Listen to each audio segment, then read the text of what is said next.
E o terceiro pilar é um pilar cultural, legislativo, né?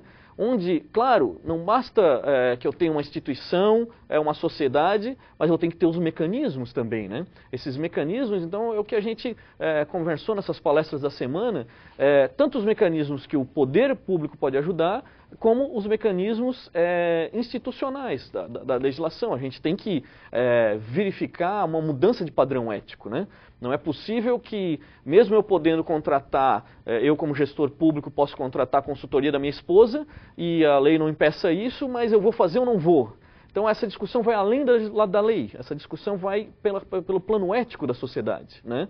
Muitas coisas possíveis de serem feitas no papel não são interessantes de serem feitas na reflexão política, né? Então, esses pilares, eles se conjugam, né? E dentro da palestra que você deu, vamos falar um pouquinho agora daquilo que você fez a leitura lá na palestra. Para você dar a palestra, você está vendo as pessoas, enfim, que estão lá assistindo a palestra. Você acha que vai atingir esse mote da palestra, que é esse combate para a sociedade ser mais atuante, para ela ser mais vigilante, para ela cobrar?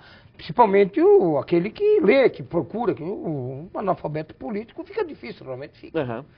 Bem, a discussão, a reflexão em cima dessa questão posta, transparência e anticorrupção, ela vai muito mais da reflexão cidadã do que muitas vezes eu conseguir entender um orçamento público. Isso às vezes é uma linguagem hermética, contábil e tal.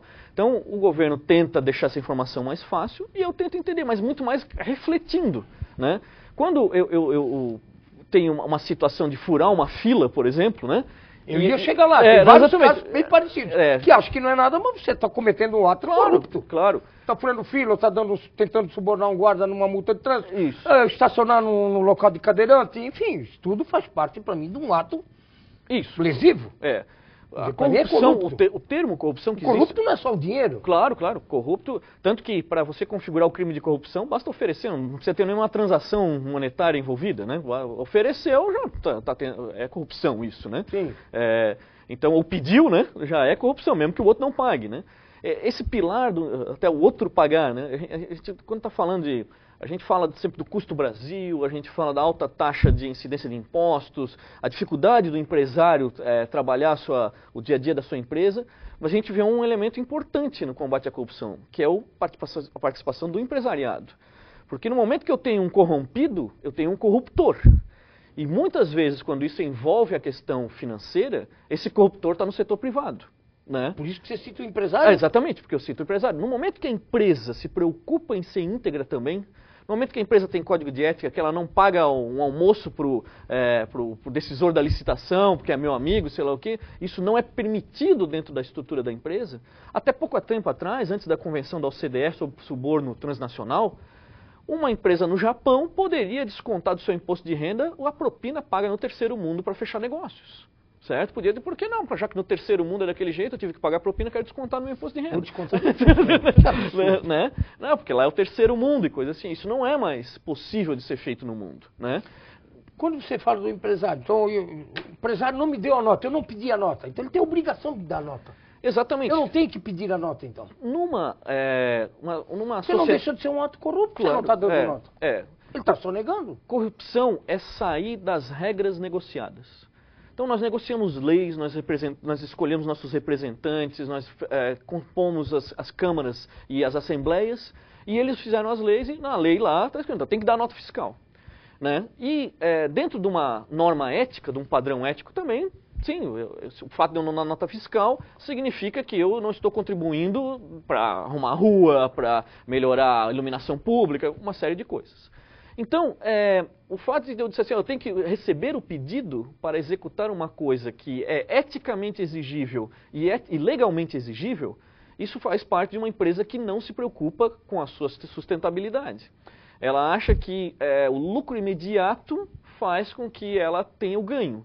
Quando, na verdade, hoje, nas teorias modernas de gestão, é o lucro sustentável que faz com que a empresa ganhe. Não adianta eu ganhar milhões hoje e ser preso toda a minha equipe na semana que vem e eu gastar tudo isso de advogados. Não recolher os impostos. Exatamente. Né? Claro, claro. Daqui a pouco eu estou a Receita Federal daqui a pouco vai me achar. Isso. Faz parte do seu negócio pagar impostos. Então, um bom empresário sabe disso. Ele vai ter um custo, ele vai repassar esse custo, ele vai trabalhar dentro dos mecanismos. Vai achar melhores maneiras de pagar menos impostos, claro, fazer um investimento cultural para descontar o seu imposto de renda. Então, tudo dentro das regras estabelecidas na sociedade, nosso pacto social. Agora, estimado, nós vamos ao nosso intervalo, primeiro intervalo, mas veja bem, eu vou te deixar uma pergunta para você responder no nosso retorno.